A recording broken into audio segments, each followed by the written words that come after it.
Olá, sejam todos muito bem-vindos à 15ª Cineop, a Mostra de Cinema de Ouro Preto, o evento da preservação, história e educação, o evento que trata o cinema como patrimônio. Eu sou a Érica Vieira e estarei com vocês nesse debate de agora. Agradecemos o patrocínio da Codenge, do Governo de Minas Gerais e a parceria cultural do SESI em Minas. Você pode participar dessa mesa, desse debate agora com a gente, mandando seus comentários e as suas perguntas aqui durante essa mesa. Pode também se inscrever no nosso canal no YouTube da Universo Produção, para ter acesso aos conteúdos exclusivos, e também pode nos seguir nas redes sociais. Por lá você fica por dentro de tudo que acontece aqui na 15ª Mostra de Cinema de Ouro Preto.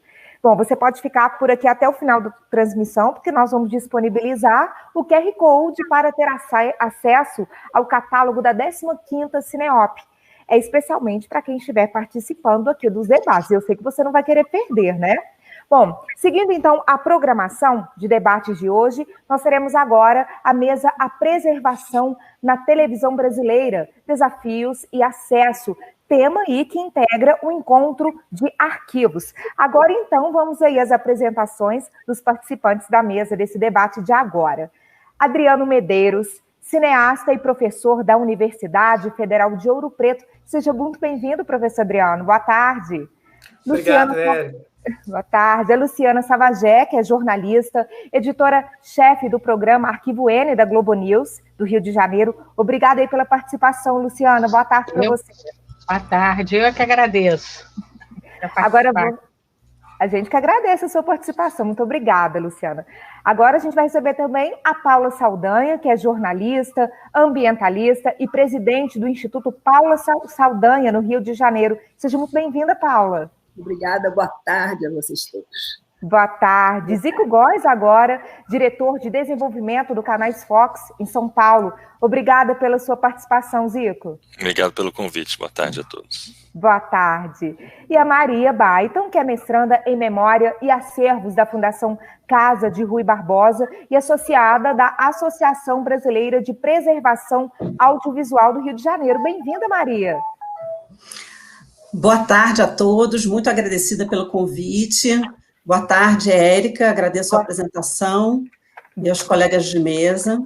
Boa tarde, a Maria então vai estar com a gente agora, vai fazer a mediação desse debate. Eu vou ficar por aqui, acompanhando as redes, fazendo também essas intervenções que o público gosta para poder participar desse debate e trazer as perguntas para vocês, ok? Bom, quem está aí nos assistindo pode compartilhar esse debate de agora com os amigos, com os colegas. Você que está chegando agora, seja muito bem-vindo também. Se tiver alguma pergunta para fazer, envie aqui para a gente. Não se esqueça de direcionar a sua pergunta para o participante da mesa, combinado? Bom, desejamos a todos um ótimo debate. Agora é com você, Maria. Agradeço, inicio agradecendo e parabenizando a Universo Produção pela perseverança, parabenizando pelos 15 anos da Cineop, que é um espaço de formação, de discussão e de ampliação das discussões e do conhecimento acerca da preservação audiovisual, que é um campo ainda não muito claro para muita gente a importância disso. Por outro lado, vivendo esses tempos distópicos e pandêmicos, nós percebemos que as emissoras de televisão, para continuar o negócio, colocaram seus acervos no ar, sem os quais teriam ficado sem produção, não é? E nós também vimos que cada um de nós, individualmente, consumiu horas e horas e horas de vídeos, filmes, lives, de materiais no YouTube, nas mais diversas telas e janelas. Então, a preservação audiovisual é o que possibilita que esses conteúdos, uma vez já exibidos, continuem disponíveis, né? Porque o acesso, o acesso e a difusão são partes integrantes da preservação.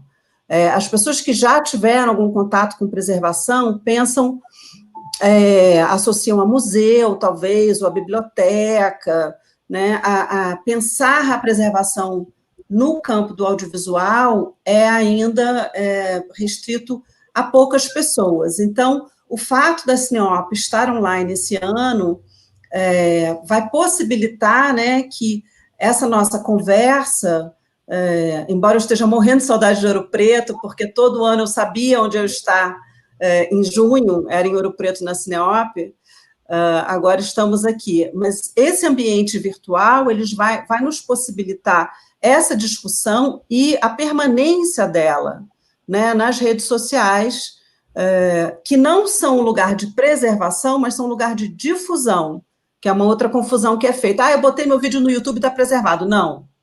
Você botou o seu vídeo no YouTube, ele está lá enquanto o YouTube permitia, né? Mas, enfim, a gente vai falar sobre isso mais para frente. O nosso tempo é muito curto, a gente só tem 53 minutos a mais, 10 minutos para cada um dos nossos convidados. A Paula vai abrir com um vídeo, né, sobre o trabalho dela, com o companheiro Roberto Werneck, e toda o que levou a esse acervo maravilhoso que ela agora tem junto com os filhos no Instituto. Em seguida, vamos falar com a Luciana, que foi premiada pela Federação Internacional dos Arquivos de Televisão, a FIAT-IFTA, com o trabalho que ela desenvolve no Arquivo N. Vamos conversar, em seguida, com o Zico Góes, que, embora seja da Fox, nós estamos trazendo ele por conta de uma experiência dele, cujos arquivos não podem ainda ser acessados, que é a vivência na MTV, né, e pensar um pouco essa questão do acesso ou não a obras audiovisuais, e vamos concluir com o professor Adriano, da UFOP, que é também, né, uma das sedes da Cineop. Nós estamos sempre junto com a UFOP em Ouro Preto, que hospeda os debates e várias atividades, né, do evento, para falar da importância de uma TV universitária, né, e da TV universitária enquanto não apenas geradora de conteúdo, mas de difusora também de conteúdo, e da manutenção desse conteúdo disponível para consultas posteriores. Tá? Então, são vários aspectos, né? Porque a gente está falando de televisão comercial aberta, a gente está falando de televisão que a gente chamava de a cabo, né? Que já não é mais a cabo, enfim, TV plugada e antenada, como diria o professor Áureo Buzetto. Então, agora é com vocês. Eu queria apenas destacar, mais uma vez, que é um campo em transformação, em expansão, então, certamente, esse é o início de uma conversa que não vai se esgotar aqui, mas que a gente espera, através dela, poder despertar o interesse em mais pessoas, em jovens, e, como diria a professora Marília Franco, que abriu as mesas hoje, a preservação começa na produção. Né? A Paula Saldanha é um exemplo disso, porque ela manteve os direitos como produtora independente de sua obra, de sua produção. Então, Paula, gostaria de te convidar para abrir essa tarde sobre preservação audiovisual conosco. Obrigada pela presença de todos. Obrigada pelo convite, gente. É um prazer falar sobre a documentação desse país fascinante que é o Brasil. Mas, na verdade, a história de produção de conteúdos, a minha história particular, começou com literatura. Eu fazia livros para crianças e jovens, fui convidada para dar uma entrevista para o Fantástico, aí me chamaram para apresentar o Fantástico, e eu que fazia uma conversa com o meu público de leitores, de dezenas de milhares, né, de jovens, de repente, na televisão, estava conversando com milhões de pessoas. Eu falei, epa, aí esse é um canal bom.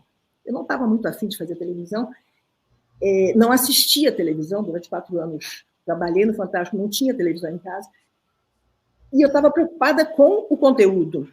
Então eu falei, não, vamos trabalhar sério. Paralelo a esse trabalho, eu e Roberto, meu companheiro de vida e de trabalho, sempre acompanhamos os movimentos ambientalistas no Brasil, na Europa e nos Estados Unidos, Então, eu, apresentadora do Fantástico, depois fui fazer a apresentação do Jornal Hoje, depois do Globinho, eu cheguei para a televisão e propus à direção geral. Gente, vocês têm que fazer um programa sobre ecologia. Aí o pessoal foi lá, procurando a enciclopédia. Não tinha, ninguém sabia o que era. Só que a Globo, na época, não tinha condição de fazer a produção de um programa que viajasse por todas as regiões do Brasil. A produção, Maria, você e todos vocês sabem, para a TV aqui no Brasil era muito assim no eixo Rio-São Paulo, quando muito Brasília. E nós fomos para todos os cantos do Brasil da seguinte forma. O Globo não tem como produzir, então nós vamos produzir de forma independente, com equipamentos próprios. Compramos as primeiras câmeras de cinema, era uma coisa dificílima, mas começamos o nosso primeiro contrato de produtor independente com a televisão, que foi o programa Globinho Repórter. Primeiro programa de meio ambiente da TV brasileira. A RW Cine surgiu aí. Nós saímos para campo com equipamento de cinema, na verdade, eu ficava no estúdio apresentando, Fantástico, Globinho, tudo, e Roberto viajava e trazia as películas que eram rapidamente reveladas no laboratório lá da Globo, a gente montava na moviola e jogava no ar. Então, foi uma escola, foi um aprendizado incrível.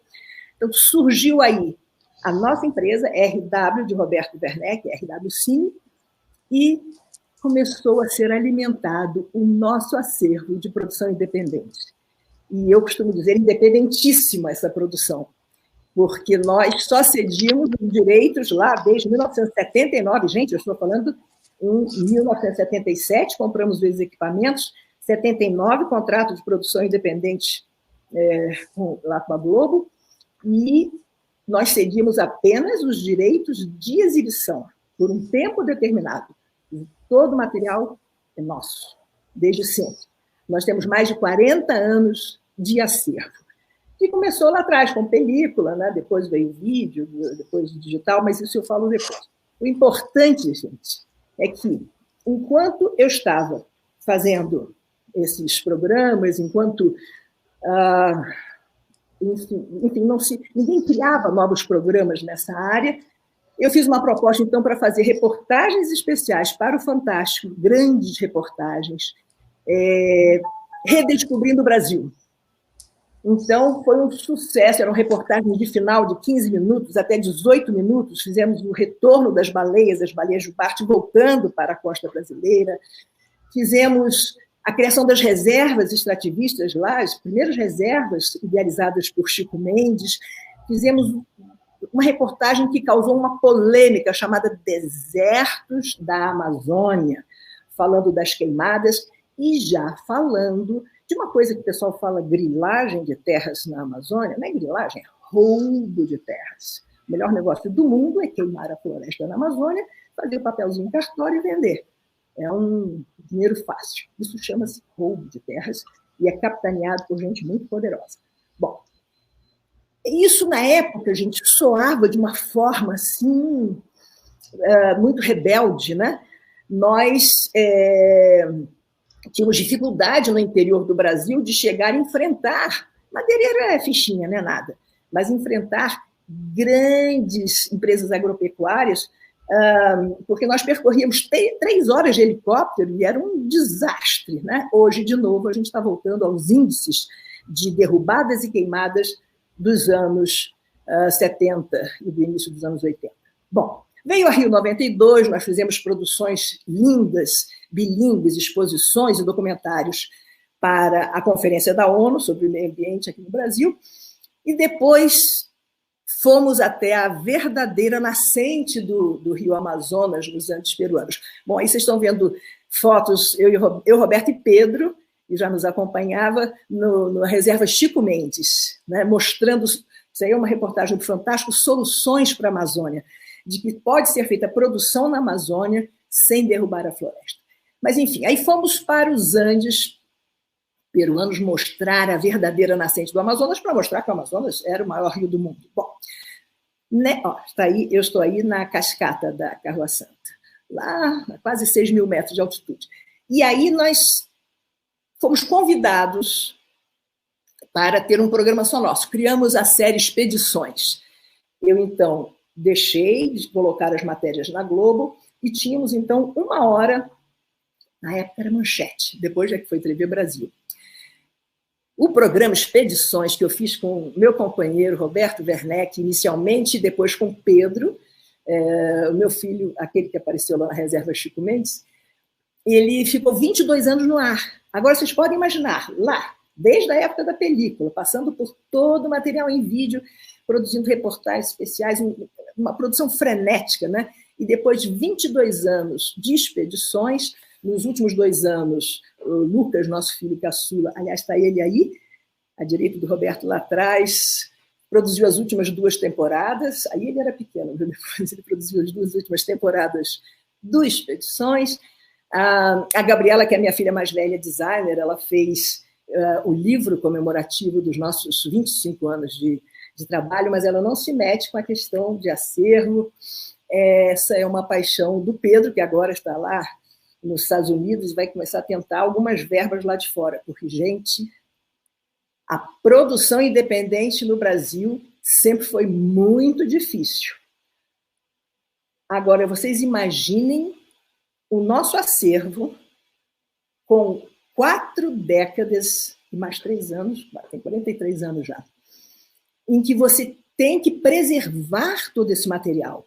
Então, lá atrás, os filmes, películas, e tem muitas fotos, slides e tudo mais, nós mantínhamos em ambiente desumidificado. Aí eu, Guaripe, no Xingu, ambiente desumidificado, mas isso não é o suficiente.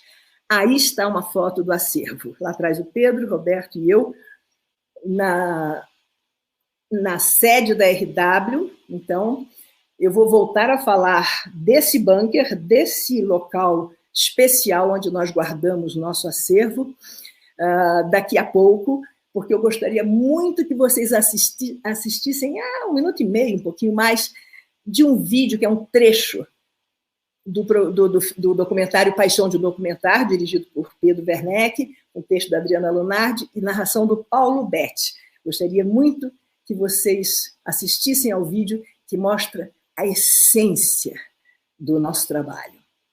Então, se vocês puderem rodar o vídeo, eu volto mais adiante para comentar.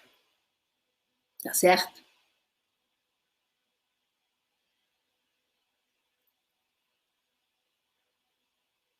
Tem como rodar?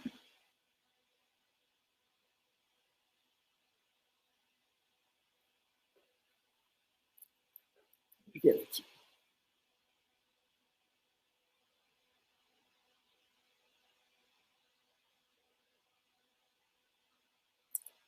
Pessoal, vocês estão conseguindo rodar o vídeo?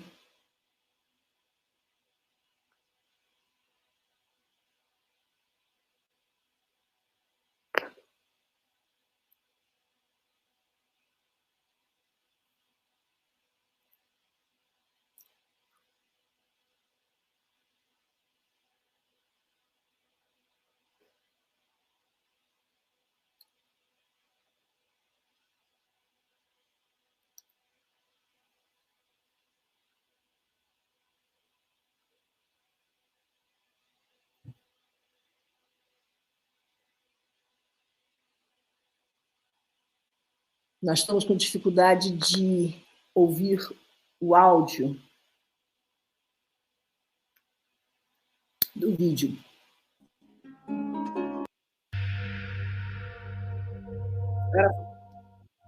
Ir até os lugares, conhecer e registrar realidades tão outras, tão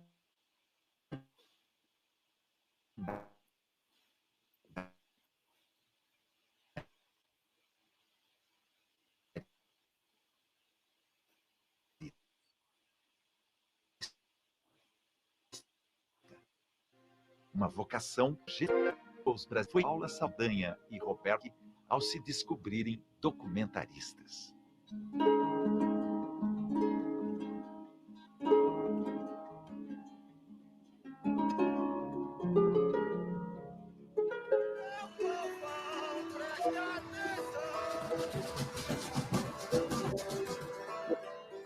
Para Paula e Roberto, só é possível realizar seu trabalho se houver uma proximidade envolvente, quando os gestos nunca deixam de ser naturais, quando a emoção transparece.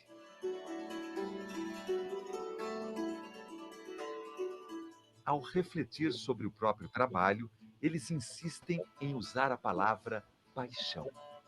Sem desprezar os engenhos da técnica, documentar para Paula Saldanha e Roberto Werneck é uma atividade que pertence à ordem das coisas íntimas. Bem. Bom voo para vocês. Mescladas a uma vida em família, a um modo de realizar a existência.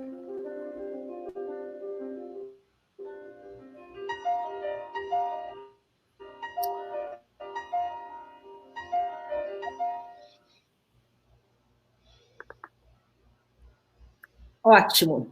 Vocês estão comigo de novo aí? Então, eu não sei se deu para ouvir o áudio, a narração do Paulo Betti, texto da Adriana Lunardi, a direção do Pedro Werneck, é só um pedacinho mostrando a nossa paixão de documentar. E aí, pessoal, paixão é a essência do nosso trabalho. Essa é que é a mais pura verdade. Vocês podem imaginar a grande quantidade de material que nós temos, então nós sempre nos preocupamos com o conteúdo e nos preocupamos em mostrar o Brasil, as populações, as diversas regiões, as etnias, a nossa cultura, para os brasileiros e também no exterior, porque sempre acreditamos nesse país. O Brasil é realmente um país mega diverso, riquíssimo. Nós temos uma paixão, então nós colocamos na cabeça que iríamos registrar, divulgar na televisão e deixar este acervo para as próximas gerações. Então, essa é a essência do nosso acervo. Agora, imaginem, o custo das viagens era muito alto, a gente se virava fechando contratos e tudo mais, mas nunca recebemos nenhum tipo de incentivo ou apoio, ou patrocínio para a preservação do acervo. Então, nós temos lá as obras em película, nós temos toda a parte de fotos, centenas de milhares de registros de fotos, e os suportes em vídeo, né, eles são efêmeros, então nós precisamos digitalizar. A sorte é que de 2006 para cá, esta aí é a sede do nosso acervo, de 2006 para cá é tudo já digital. O que aconteceu? Em 2002, nós iniciamos lá em 77, 79, em 2002, então, o Pedro puxou a nossa orelha, falou, não, nós temos que dar um jeito de preservar isso de uma forma profissional, seguindo todas as normas internacionais. Então, construímos um terceiro andar na sede da produtora e foi feito um bunker com paredes duplas, cerâmica junta. Então, nós mantemos desumidificadores, ar-condicionado, tudo redundante, para ter o controle de umidade e temperatura. Então, já são praticamente 2 décadas, e o nosso acervo, então, as obras não precisam ser restauradas.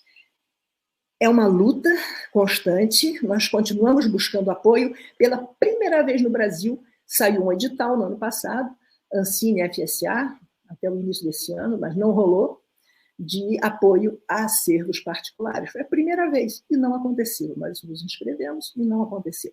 Continuamos na luta, buscando esses patrocínios para que essas obras possam ficar como um registro do nosso país, nesse período de 4 décadas, com essa imensa abrangência territorial, com depoimentos de grandes nomes da nossa cultura. Nós temos entrevistas com Tom Jobim, Betinho, Oscar Niemeyer, Jorge Amado, Darcy Ribeiro, Ida Ferreira Goulart, enfim, você coloca aí centenas de grandes brasileiros que falaram de forma magistral sobre o Brasil. Tudo isso em nosso acervo. Sempre levamos as comunidades que nós documentamos, nós sempre devolvemos o material para eles trabalharem o que foi registrado, né? Isso é muito, muito importante. Então, nós estamos agora naquele momento crucial, nós temos que digitalizar, principalmente a parte do vídeo. É fundamental, nós não queremos que esse acervo se perca. Nós fizemos mais de 4 décadas de um esforço monumental, então vamos partir agora para uma nova fase Esse país virou de cabeça para baixo, desandou há muito tempo. A crise do audiovisual não é da agora, não tem a ver com a pandemia, vem, né, de alguns anos aí, poucos anos para trás, mas a gente tem que botar de novo o nosso país como ele merece, nos trilhos. E vamos continuar registrando aí Oscar Niemeyer, Betinho, foi linda a entrevista do Betinho. Betinho falando, nós temos como resolver a questão do Brasil. Aí está o Raoni, né? A entrevista do Darcy sobre o povo brasileiro, Jorge Amado, ele falando que sempre confiou no Brasil, sempre foi assim, apaixonado pelo Brasil, assim como o Darcy Ribeiro, que escreveu o livro O Povo Brasileiro, dizendo, nós somos uma nova realidade, vamos construir um futuro. Aí está o Roberto com os pequenos índios ticuna, olhando através da lente. É um trabalho de paixão, gente. Eu aqui encerro minha fala, querendo ouvir vocês e dizendo que nós estamos na luta, temos que partir para buscar recursos para preservar um acervo que realmente é a memória brasileira, durante várias décadas em várias regiões. Muito obrigada.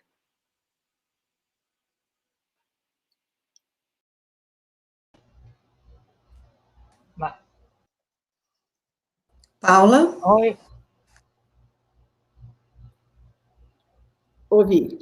Parabéns, Paula. Que linda fala, que linda trajetória. Obrigada. Eu cronometrei para não avançar muito, é que engasgou o vídeo. Não, mas não tem problema. É tudo relevante, muito importante, e acho que as pessoas puderam compreender desde a produção até a preservação, né? Quando a gente vê as suas imagens com essas pessoas tão importantes para a cultura brasileira nesse momento em que nós sequer temos um Ministério da Cultura, é muito importante, né? E aproveito esse momento para desejar saúde para nosso cacique Raoni, saúde para todos os povos indígenas que estão na luta contra a Covid-19, inclusive a indígena que me deu esse colar faleceu de Covid, a Pacu.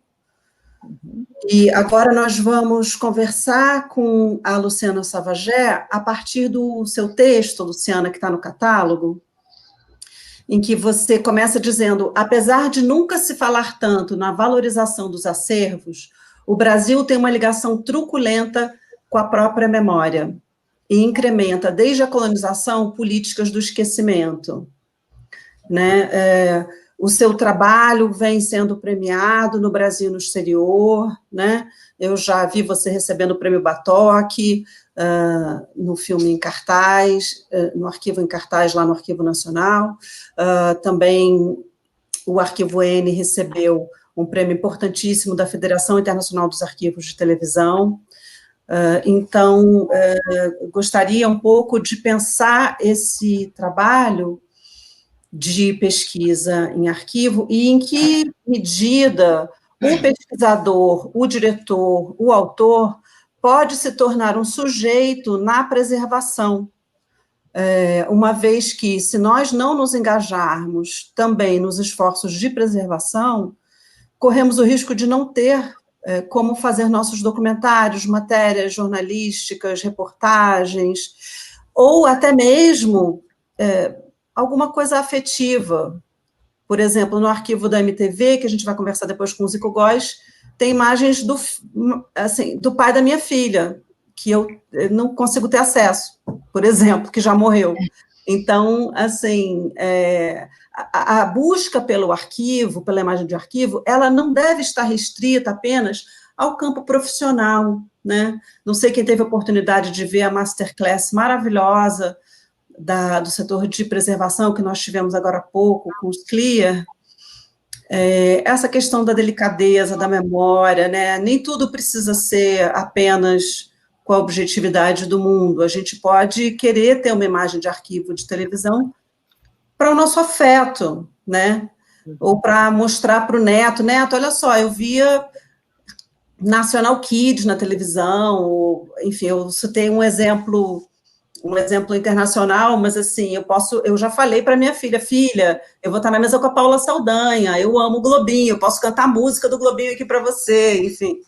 Então, Luciana, esse papel do pesquisador, do diretor, do produtor e do autor na preservação, como diz a professora Marília Franco, a preservação começa na produção, e gostaríamos de te ouvir.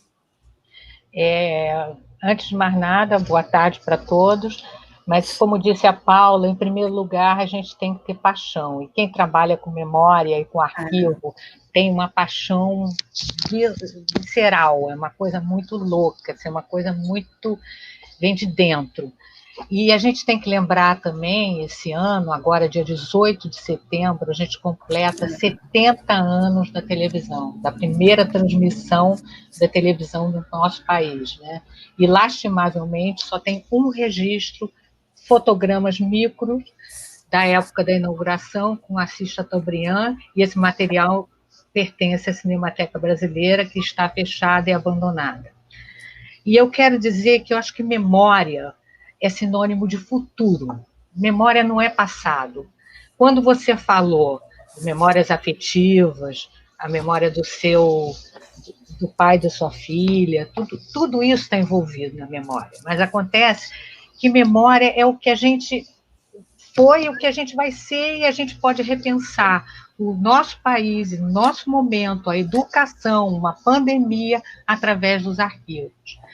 No Arquivo N, a gente eu faço trabalho de arquivo, já trabalho lá no Arquivo N já tem 10 anos, eu digo que eu me sinto assim um ratinho, porque eu fico toda semana fazendo um novo, como se fosse um documentário, mas de qualquer maneira eu digo que é uma pós-graduação semanal, porque eu tenho o privilégio de ver todos aqueles acervos referente a um determinado momento, e eu tenho aquela oportunidade, é uma coisa realmente apaixonante, e a gente tem que ter paixão com isso.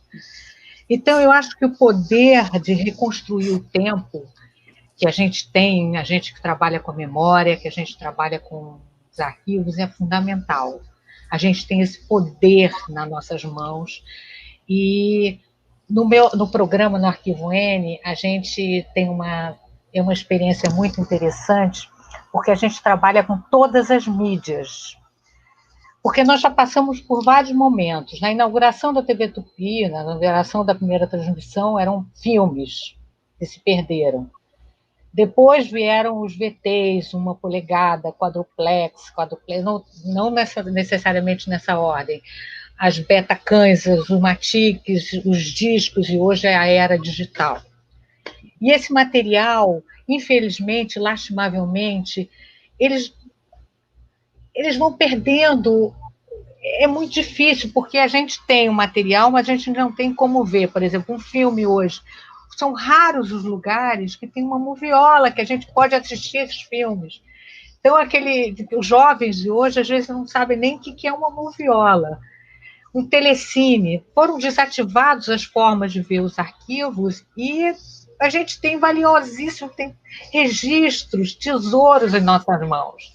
Eu me lembro quando a gente participou e a gente ganhou o prêmio da FIAT, da Federação Internacional de Arquivos, e foi assim, uma coisa muito apaixonante, um orgulho que eu tenho de ter participado, porque, modestamente, a gente mandou um Arquivo N sobre a Serra Pelada, com imagens fantásticas de um Globo Repórter, e era aquelas coisas maravilhosas, né? Aqueles registros fantásticos, e, de repente, a gente se vê competindo com a BBC de Londres, que tem um arquivo preservadíssimo, o INA, Federação de Arquivos na França, que tem também um trabalho fantástico de preservação, e a gente viu uma televisão chinesa, e a gente viu nós ali participando, e de repente a gente ganhou o prêmio maior, e a gente teve a oportunidade de entrar em contato com esses acervos, e a gente vê o quanto a gente está engatinhando na nossa preservação aqui no Brasil.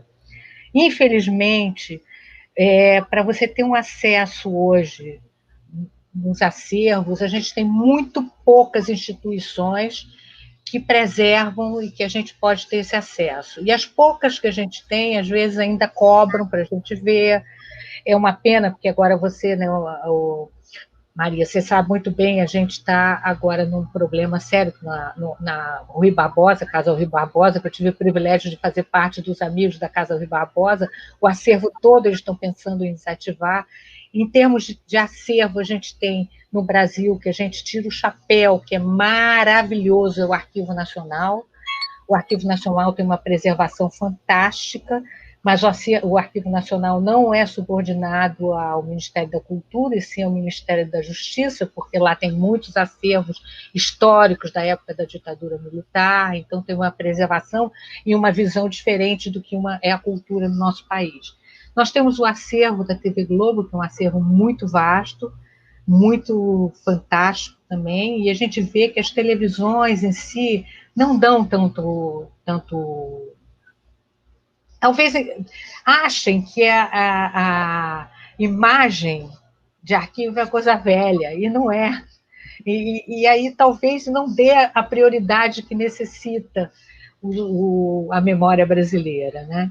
Recentemente, esse ano ainda, a gente está tão confuso de tempo, e a gente que trabalha também com memória e com tempo, a gente perde a coisa linear do tempo. Eu nunca sei se eu estou no presente ou no passado, de tão envolvida que eu fico com a memória, com os arquivos antigos.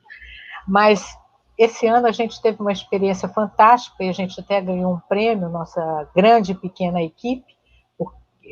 Nós ganhamos um prêmio dos colunistas do Brasil, com um trabalho que a gente fez fantástico, que eu posso falar porque a ideia não foi minha, eu apenas participei, foi de um rapaz que tem 30 anos, chamado Felipe Nepomuceno, que teve a ideia fantástica de a gente pegar o acervo, um programa do Arquivo N, a gente fez uma edição editada, assim, umas coisas com a memória afetiva, e a gente mostrou para 50 pacientes com Alzheimer no Arquivo Nacional, no cinema do Arquivo Nacional.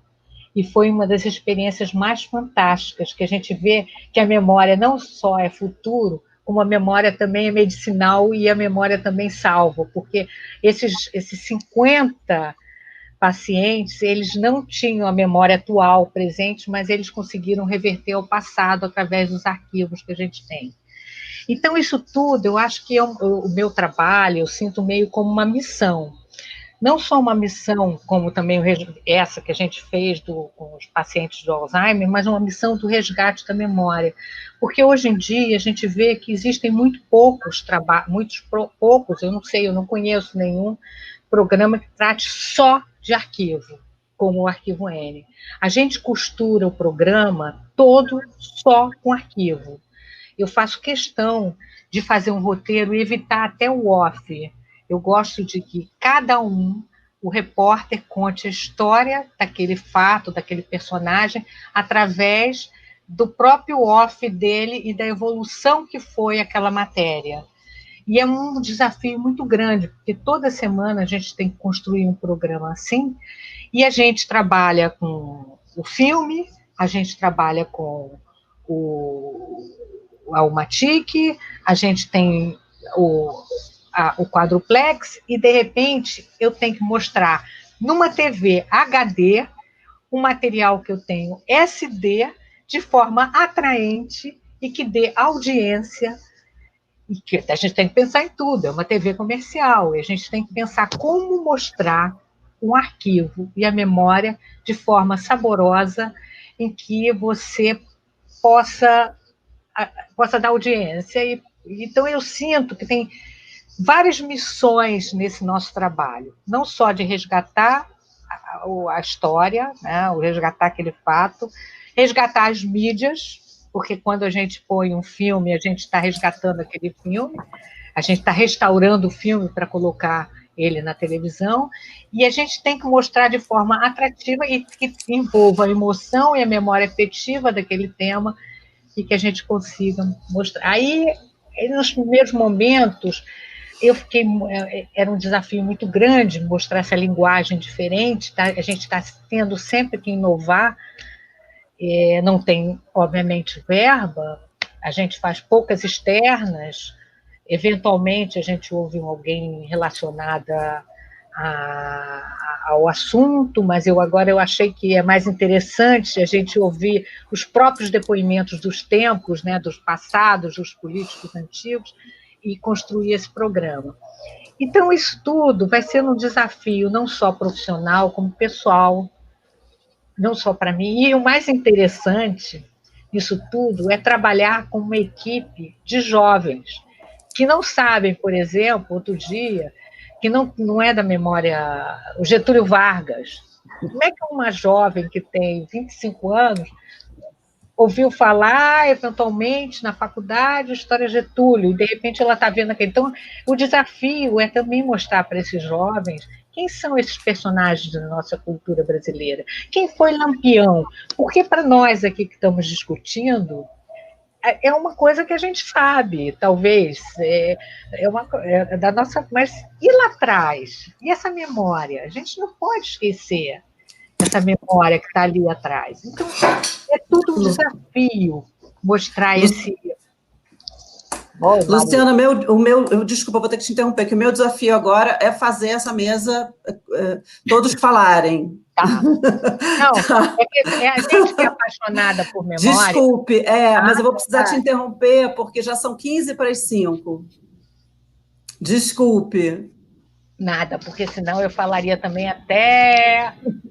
Porque a gente é tão apaixonado por tudo. Verdade. Maria, não estamos ouvindo você. O microfone. Desculpe, eu gostaria, então, de passar a palavra para o Zico, e em seguida para o Adriano, e vou pedir aqui informações se a gente pode estender um pouquinho o horário. O Zico tem uma experiência muito grande na MTV, não sei se vocês acompanharam que ontem teve... Olha, ganhamos mais 15 minutos, até 17h15, muito agradecida à produção da Cineop. Então, Zico, MTV, a importância cultural da MTV no Brasil, né? E essa dificuldade de uma televisão que Abril e Viacom, tem um imbróglio jurídico, né? Todos nós do setor somos traumatizados com a experiência da TV Manchete e tememos muito que o acervo se torne inacessível e as perdas terríveis, porque as pessoas morrem de Covid quando não tem políticas públicas e as obras audiovisuais morrem quando não há políticas de preservação. Então, a gente precisa entender, né, como a gente já viu as falas, quem está acompanhando desde ontem, né, sobre cuidado, sobre a delicadeza, né, preservação audiovisual requer cuidado, requer delicadeza, e requer verba, requer investimento, né, a gente pensar produção audiovisual, de material de preservação, de arquivo sem verba, é muito difícil, não é possível, porque na hora de cobrar, os arquivos sabem cobrar, exceto os arquivos públicos, né? O Arquivo Nacional, por exemplo, ele tem um custo que é viável, é R$150 um minuto. TVs internacionais podem cobrar $71 o segundo, TVs brasileiras podem cobrar 4, 5, 6 mil reais o minuto. E eu não errei quando eu falei segundo agora atrás, não, é segundo mesmo, tá? Tem arquivos que são vendidos ao segundo e com mínimo de 30 segundos, então é bem caro. Agora, todos querem o material de arquivo para botar nos seus documentários, nos seus produtos, mas poucos produtores, né, raríssimas exceções como que temos aqui, né, vimos o depoimento da Paula, entendem que é importante preservar desde o começo e é importante pensar a obra audiovisual, inclusive no que não foi no corte final dela, o material bruto, as sobras, né? Então, Zico, a gente gostaria de te ouvir sobre essas questões. Então, obrigado, Maria, obrigado pelo convite. Incrível ouvir a Paula e todo o trabalho dela, desde o Globinho, eu sou fã, enfim, desculpa, mas eu preciso dizer isso. E Luciana também, trabalho incrível. Eu vou. Algumas coisas que você falou me ligaram na cabeça umas experiências que eu tive justamente na Globosat. Antes de falar da MTV, eu vou falar um pouquinho só sobre essa experiência, porque é interessante. Teve um interregno em que eu saí da MTV e fui acabar no GNT, justamente. E na época, no núcleo da Letícia Moana, ela também estava para lançar o canal Viva. E o canal Viva nada mais é do que essa experiência na prática de vamos preservar essa memória mesmo e vamos usá-la até comercialmente. E aí, enfim, e Luciana deve ter acompanhado isso de alguma maneira, mas no começo houve uma certa resistência, porque justamente achar, isso é coisa velha, novela velha, programa velho, e havia uma resistência inclusive dentro da própria empresa, da Globo, que tinha que ceder material de novela ou de programas para o canal GNT, e eu lembro que no começo, além dessa percepção, mas isso é coisa velha, havia também uma mistura de ciúme com não quero ver a coisa de novo, ou seja, pô, eu era mais magro naquela novela, ou pior, a iluminação era muito pior, por que vocês estão passando isso fica feio no ar, ou aí já era uma coisa um pouco mais ao contrário, que era a teledramaturgia de antigamente era melhor do que a de hoje, e aí isso virava um certo problema. Mas de todo jeito isso levantava uma questão que era, havia uma memória incrível a ser preservada e a ser consumida ou de novo ou pela primeira vez para alguém que nunca tinha visto aquela novela incrível e tudo. Então foi uma experiência no começo justamente do canal Viva interessante, porque ele começou meio um pouco sobre crítica interna mesmo, né, da própria Globo, e depois virou um grande sucesso, né, uma das maiores audiências da Globosat. Então acho que é uma prova do quanto preservar e reutilizar o seu acervo é uma boa ideia. E voltando um pouco agora para o assunto da MTV, em que eu passei 20 e poucos anos da vida, e eu vi muita coisa acontecendo, e eu e a equipe, enfim, tanta gente que trabalhou lá, nem se dava conta da importância mesmo daquilo que estava sendo feito, e aos poucos a gente foi entendendo, eu mesmo fui entender isso mais para o final, quando talvez seja bom falar que a MTV era uma joint venture, um canal aberto, até nem era uma TV paga, um canal aberto joint venture entre a Abril e a Viacom, que era a dona da marca, a dona da MTV. E isso durou de 1990 a 2013. E hoje a grande questão desses 23 anos de acervo, são para lá de 40 mil fitas, acho que são 50 mil horas, só 10% disso está digitalizado. Um dos grandes embrólios é que o conteúdo que está naquelas fitas, são fitas beta, tem algumas D2 também ainda, o conteúdo pertence à Abril e a marca MTV pertence à Viacom. Então isso já é um problema, porque se você quiser usar qualquer programa que tenha o nome MTV, você vai ter que pedir licença para a Viacom. Mas independentemente disso, existem outras questões jurídicas de direitos de imagem de cada uma daquelas coisas que foram feitas. Mas eu digo que eu só comecei a me dar mais conta da importância daquilo tudo mais para o final, quando a MTV já acabou, e eu fui um dos que fecharam a porta literalmente em 2013, e a Viacom, ao lançar a nova MTV paga, ela já tinha uma outra estratégia, não queria ser mais tão musical e tudo mais. Então a gente foi se dando conta que aquilo era importante, porque várias gerações seguidas falavam sobre a MTV até hoje. Hoje é o que? 2020. A MTV acabou em 2013, aquela que a gente conheceu. Todos os anos, a partir daquela data, eu e outras pessoas da MTV recebem convites ou pedidos para participar de trabalhos de conclusão de curso. Viu, Adriano? Eu suponho que na tua área isso aconteça muito. Jovens de 20 e poucos anos que nem eram audiência da MTV mais recente, né? Nem conheceram lá o começo com todo mundo. Fazendo trabalho de conclusão de curso sobre a MTV. 5, 6, 7 trabalhos desses por ano, desde que acabou. Então tem um interesse vivo da mídia. E aí quando você olha para o que tem lá dentro, né, e seria incrível alguém poder decupar cada uma das coisas. Tem muita coisa ruim também, evidentemente, que é para jogar fora, mas ali tem memórias não só da música brasileira, Gal Costa, Roberto Carlos, todas as bandas dos anos 80, 90, de Titãs a Paralamas, Skank, Charlie Brown, enfim, as bandas mais recentes como Restart, o Rapa, Planet Hemp.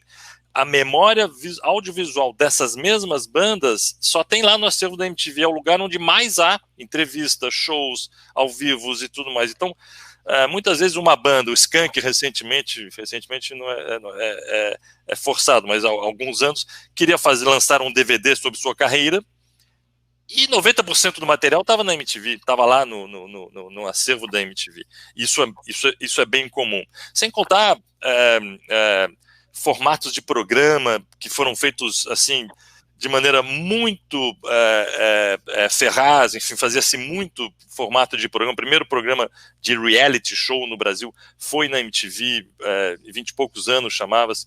O primeiro beijo gay da televisão brasileira foi na MTV, fica comigo. Pessoas e personalidades que passaram pela MTV, que hoje todos os canais têm algum apresentador, algum diretor, enfim, e a gente lembra de nomes que eventualmente pessoas nem lembravam que era da MTV, o próprio Zeca Camargo, Astrid Fontinelli, lembrando do GNT, Rita Lobo, Márcio Garcia, Otaviano Costa, enfim, Fernanda Lima, João Gordo, Marina Persson, Maria Paula, Luiz Thunderbird, enfim, se eu ficar aqui falando, eu acho que eu vou conectar uma memória afetiva de muita gente, e gente diferente, né? Gente que pegou a MTV do comecinho, então lembra da Maria Paula, lembra do Thunderbird, lembra da Astrid, lembra da Cuca, gente que pegou mais para o final e que achava que a MTV tinha virado comédia, portanto vai se interessar mais pelo Marcelo Adnet, que foi lançado lá, pela Tata Werneck, pela Dani Calabresa. Enfim, se eu ficar aqui a gente vai ter pouco tempo.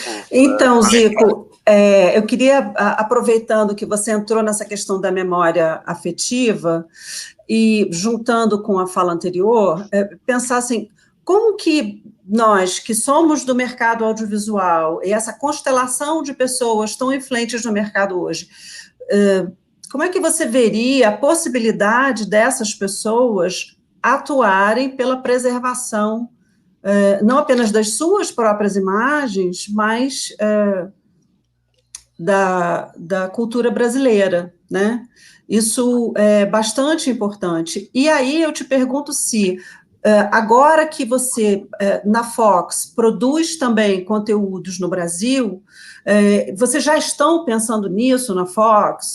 Como é essa questão do arquivo lá? Os produtores lá, eles têm direito, como a Paula Saldanha, ou não? Rapidamente, para a gente concluir a sua fala e passar para o Adriano, tentar ainda abrir para alguma do público. Claro, eu acho que a coisa mais importante é as pessoas se darem conta que toda essa memória da MTV ou de qualquer outro canal, ela não tem só um valor econômico ou comercial. E durante muito tempo, e eu brigando no mínimo pela conscientização do acervo da MTV, eu tenho interesse, evidentemente, que foram 20 e tantos anos da minha vida ali, embora eu já não trabalhe mais para ele. Boa parte do meu trabalho, de muita gente querida, está lá dentro. Então, eu acho que a conscientização é a primeira coisa, né? E conscientizar e dizer, porque, mas quem que vai ganhar dinheiro lembrando do programa lá do João Gordo?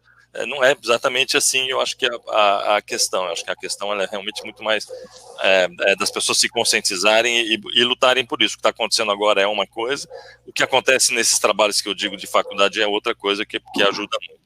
No caso da Fox, que hoje é Disney, eu desconheço as filigranas de cada coisa, até porque a produção local, comparando com a MTV, com o Globo, com qualquer outro canal aberto, é muito pequena, né? A gente produz 4 ou 5 séries por ano de ficção, então, e aí dependendo do acordo, boa parte dessas séries, por exemplo, nos últimos 4 anos, elas são para cumprimento de cota, portanto, a propriedade intelectual é do produtor já. Então, como se esse canal, Fox, enfim, os canais pagos, eles alugassem ou licenciassem essas mesmas produções, que são ditas originais dos canais, porque supervisionadas pelos canais, mas a propriedade intelectual, em princípio, na sua maioria, já é dos próprios produtores, né? Então, no nosso caso, especificamente, é assim que acontece. Agora, com o Disney, que é quem comprou a Fox, eu desconheço como é que vai ser. Quando for work for hire, em que o produtor simplesmente produz para o canal, a propriedade intelectual é do canal, e o canal, e aí no caso de Disney, embora eu não possa falar oficialmente, certamente é uma das empresas que mais tem acervo e cuida do seu acervo, tanto que vai lançar um VOD agora com todo o seu acervo, e vai ficar impossível, porque todo o conteúdo Disney vai estar lá. Então, e aquilo que é coprodução, a propriedade intelectual já é do produtor independente, aí, enfim, aí fica na mão dele. Obrigada. Adriano, nós gostaríamos de ouvir a sua fala do ponto de vista da TV universitária, da importância de discutir a linguagem audiovisual com os alunos, produzi-la, fomentá-la e, em seguida, disponibilizá-la, né? A gente entende que o acesso e a difusão, eles são parte integrante dos processos de preservação. Só queria pedir quem puder desligar o microfone. Nesse contexto, o papel de uma universidade é muito importante, não apenas para a reflexão acerca do que é a televisão brasileira, o que é a mídia no Brasil, como ela impacta na nossa sociedade, né, para o bem e para o mal. Quando a TV erra, ela erra com milhões, e a gente sabe a gravidade da situação, já foi discutido em mesas anteriores hoje. E quando a TV acerta, ela acerta para milhões, é lindo, né? A gente vê o trabalho da Paula, da Luciana, a gente vê as coisas da MTV, né? Então, assim, o papel das TVs universitárias é muito importante. Então, eu gostaria de te ouvir, professor. Ok, Baito. Boa tarde a todos. É um prazer estar aqui, né, pensando preservação e pensando esses 70 anos da TV brasileira. O meu lugar de fala é como professor, como pesquisador da Universidade Federal de Ouro Preto, especificamente do DEJOR, nosso departamento de jornalismo, mas também como diretor colaborador da TV UFOP. E é com um olhar muito minucioso que eu gostaria de contar um pouco da história, do percurso e dos grandes desafios da trajetória dessa nossa TV UFOP.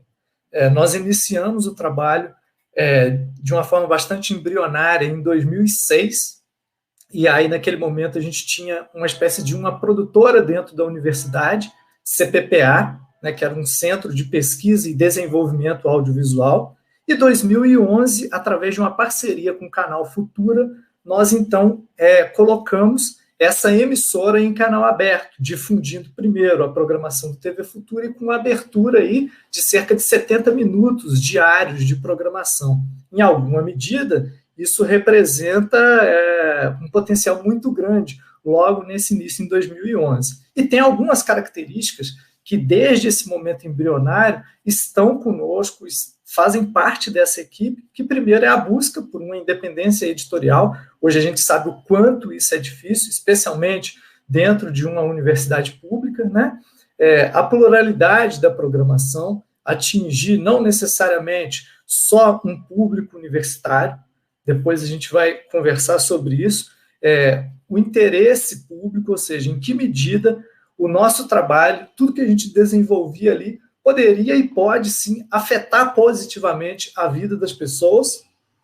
A inovação, que foi uma característica, a possibilidade de experimentar dentro da TV pública, foi algo que sempre nos cativou muito, especialmente, né, dentro da TV UFOP. E a construção de uma TV que a gente considera, que a gente busca, que a gente quer cada vez mais humanista e inclusiva. Tão inclusiva que fez com que nós desdobrássemos um conceito inicial de TV universitária. Porque, efetivamente, nós expandimos isso para uma TV educativa, para uma TV que se propõe um diálogo para além dos muros da nossa universidade, que vai buscar na comunidade, principalmente comunidade ouropretana e marianense, grandes interlocutores, protagonistas de narrativas que a gente cada vez quer contar mais e contar com eles, não só contar para eles, mas contar sempre com eles. Em alguma medida, isso mudou a nossa identidade gradativamente para uma TV educativa, para um reconhecimento enquanto TV educativa, e boa parte das nossas produções trabalham exatamente nesse sentido.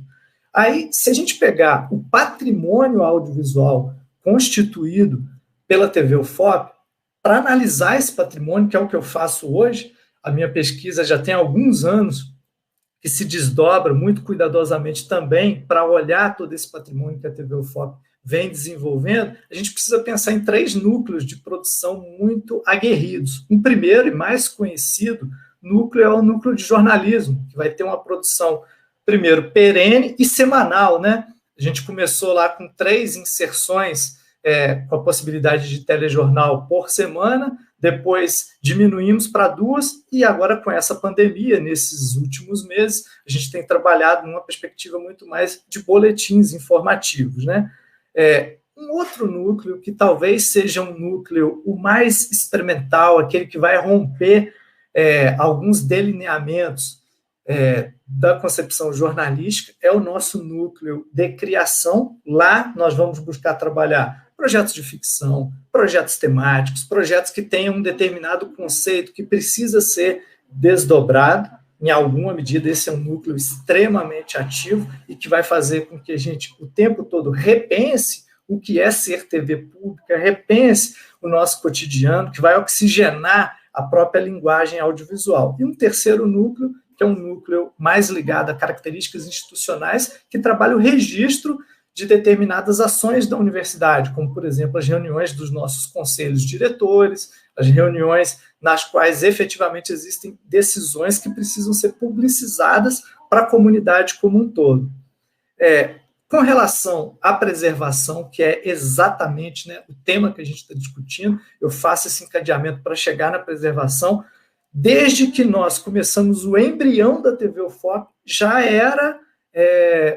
já tínhamos uma atenção em relação a esse fator, só que com muitas limitações. Para vocês terem uma ideia, até hoje nós não conseguimos efetivar a contratação ou o código de vaga de um profissional com a formação adequada, com a expertise necessária para a salvaguarda, para o cuidado, para a pesquisa, para a organização desses materiais. Infelizmente, há anos nós já estamos tentando e vamos continuar tentando, mas até esse momento nós ainda não conseguimos. Bom, qual a alternativa nós encontramos para preservar esse material minimamente, né? Para entender um pouco essa preservação, para pesquisar a própria preservação? Nós encontramos uma alternativa há anos atrás, a equipe encontrou a alternativa de literalmente conseguir um programa emprestado de uma locadora de vídeo e trabalhar em cima desse programa. Eu chamo de uma catalogação iniciática, no sentido que a gente tinha dados bastante primários ainda, né, desde título, duração da obra, e uma descrição muito sucinta do que seria cada um daqueles conteúdos.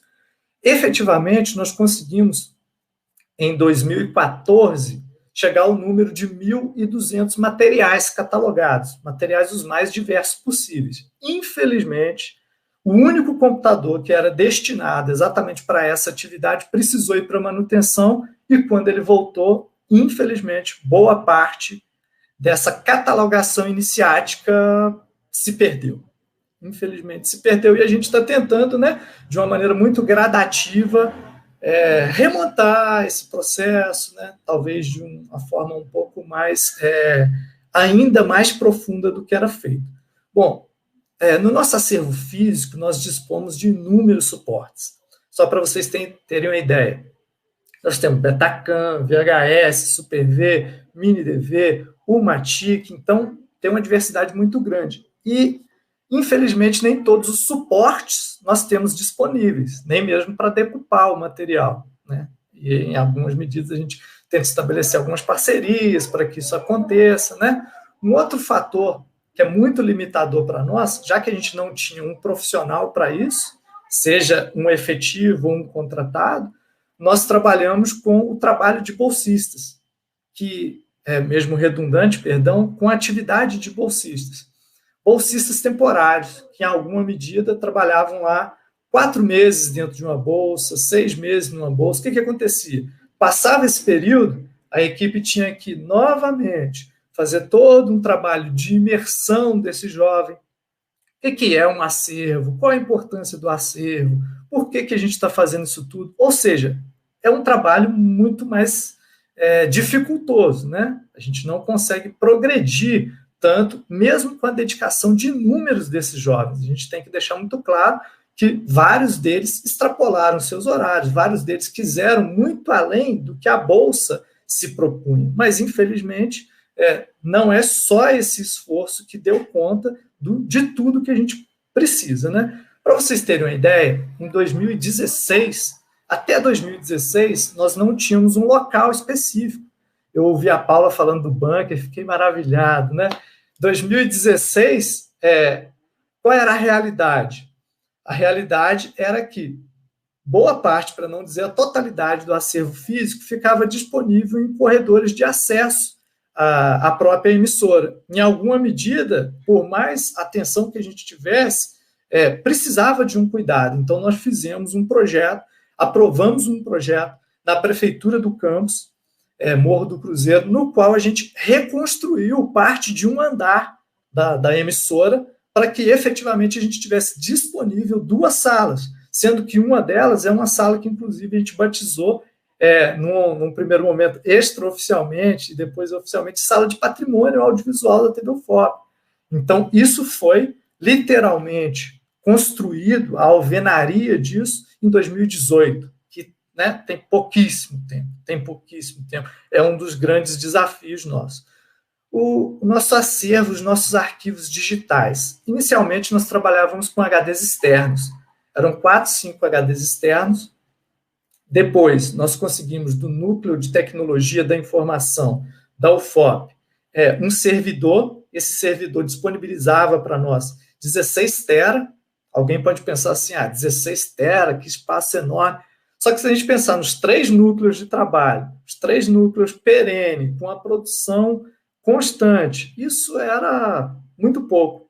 Os nossos últimos dados é que, efetivamente, na virada desse ano, a gente já não tinha mais espaço. Eu conversei, inclusive, semana passada com a nossa diretora técnica, não havia espaço nenhum.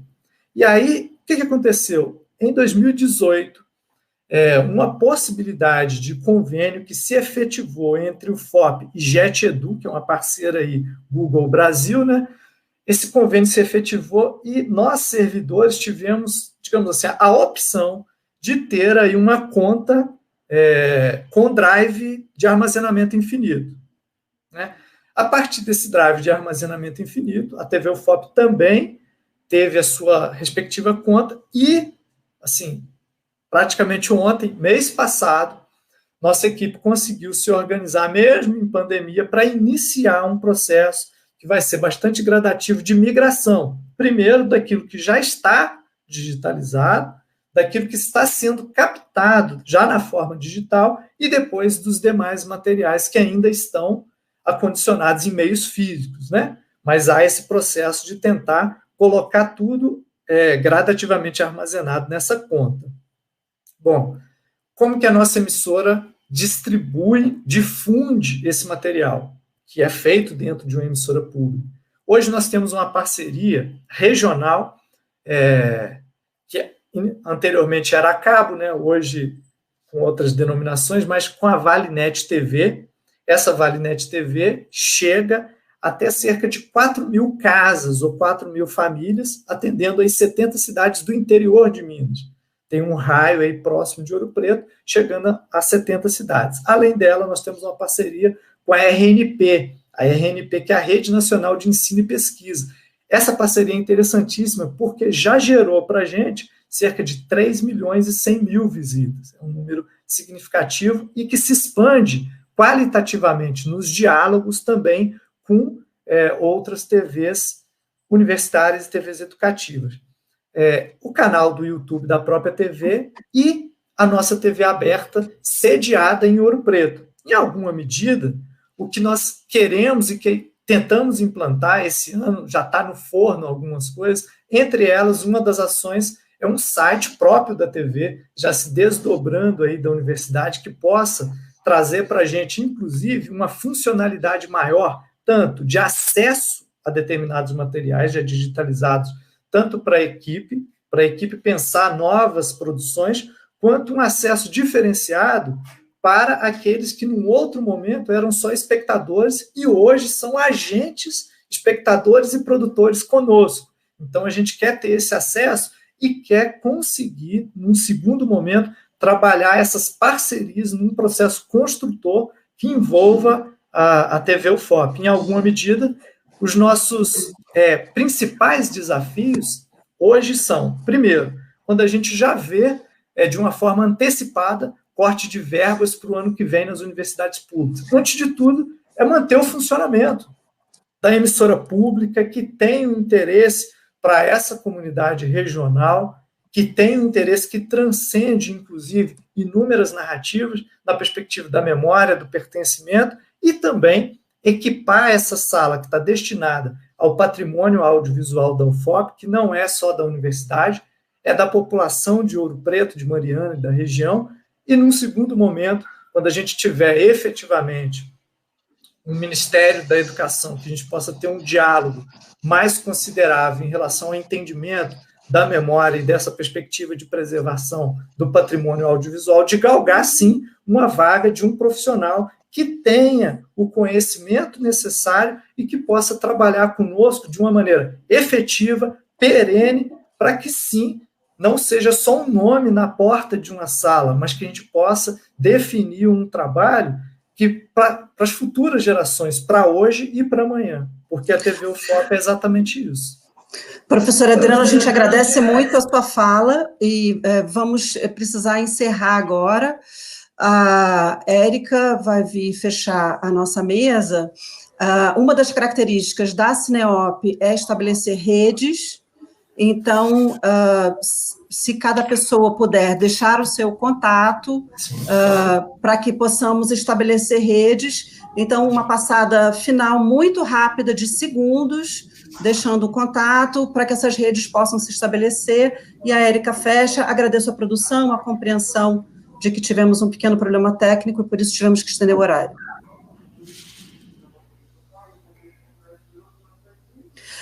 Adriano, seu contato, depois Zico, Luciana e Paula para encerrarmos.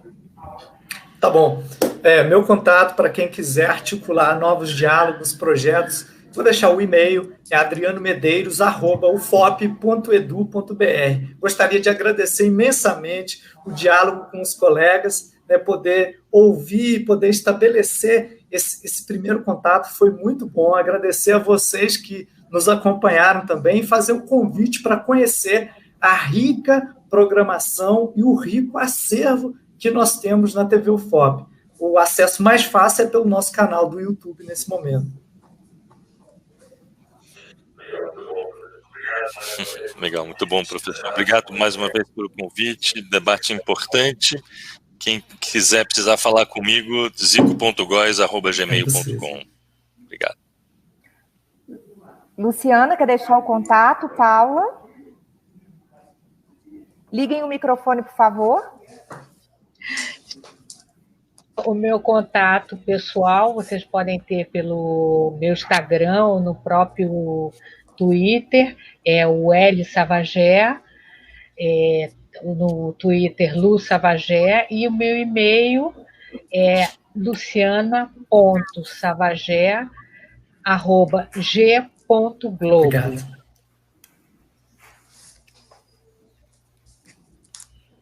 Agora, vou deixar meu contato, porque nós estamos em fase de estruturação, porque isso faz parte do acervo, né? A gente dá prioridade à digitalização, mas estamos agora em fase de reestruturação de sites.